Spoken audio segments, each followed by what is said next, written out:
ఏంటంటే డిబేట్‌లో జరిగిన దానికి, యాజమాన్యానికి ఏంటి సంబంధం? ఇంకోటి వెంటనే మేము ఖండించాము అన్నట్టు. మనం నిన్న గూడా మాట్లాడుకున్నాం. దీంట్లో జరగాల్సిన పనేంటి? ఆయన ఆ మాట అనగానే కొమ్మినేని తప్పు ఇట్లా మీరు మాట్లాడటం అనాలి. అంతేగాని మీ మీద సోషల్ మీడియాలో ట్రోల్ అవుతది, జాగ్రత్త ఇట్లాంటి పదాలు కాదు అనాల్సింది. అలా కాకుండా మీరు మాట్లాడిన తప్పు కృష్ణరాజు గారు, ఆ మొత్తాన్ని అట్లా అంటగట్టడం కరెక్ట్ కాదు గదా! అసలు దీనికి దానికి ఏంటి సంబంధం? అని అనుంటే గనక కొమ్మినేని కరెక్ట్ అయ్యేవాళ్ళు ఆయన్ని అరెస్ట్ చేయాల్సిన అవసరం కూడా ఉండేది కాదు. అదే సమయంలో కృష్ణరాజు కూడా వెంటనే తప్పుని సరి చేసుకుని ఇక ఇది పొరపాటు అయిపోయింది, దీన్ని ఇక్కడితో వదిలేద్దాం అని చెప్పుంటే అక్కడి వరకు ఒకవేళ ఆ తర్వాత కేసులు నమోదైనా కోర్టుకి చెప్పుకోవడానికైనా ఒక కాన్సెప్ట్ ఉండేది.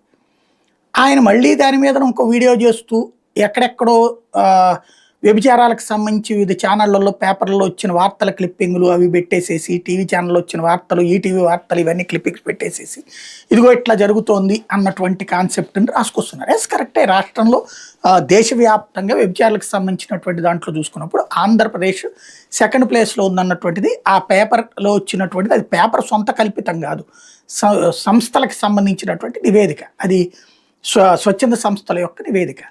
దాన్ని మనం సామాజిక కోణంలో చూడాలి. అంటే ఇవాళకి కూడా తిండికి ఇబ్బంది పడతా ఇలాంటి వృత్తిలో